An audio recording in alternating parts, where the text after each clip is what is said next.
ako ng trabaho ko. Ang lamig dito. Buti nakaabot pa tayo.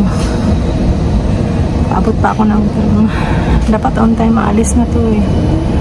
Nakita ata ako ng driver na nakita ata ako ng driver, so inantahin pa ako. So medyo 1 minute late ang alis ng tram. So alis na tayo.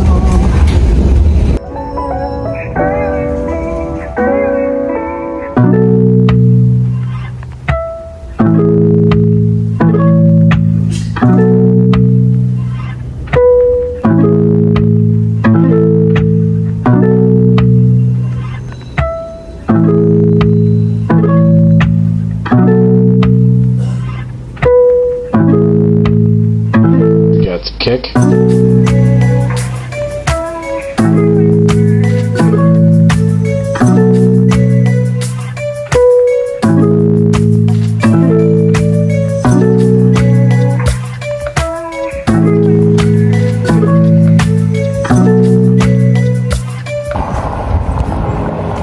So guys, on the way na po ako papuntang work.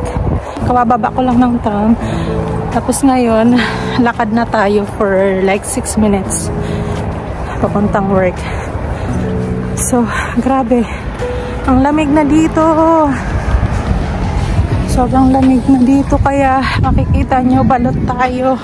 Tinanggal ko lang yung isang handskunan. Ang tawag nito sa atin. Kalimutan ko. Guantes.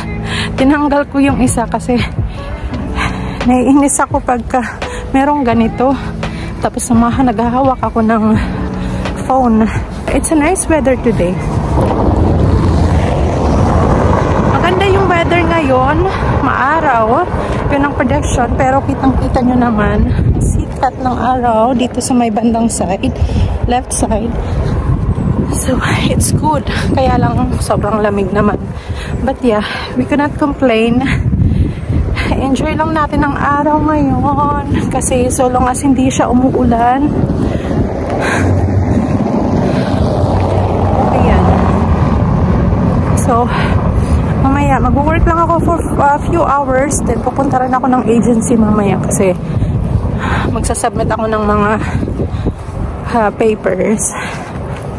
Meron akong isasubmit na mga papers. So, punta ako mamaya like around 1 o'clock or mga past 1 yun, right after work.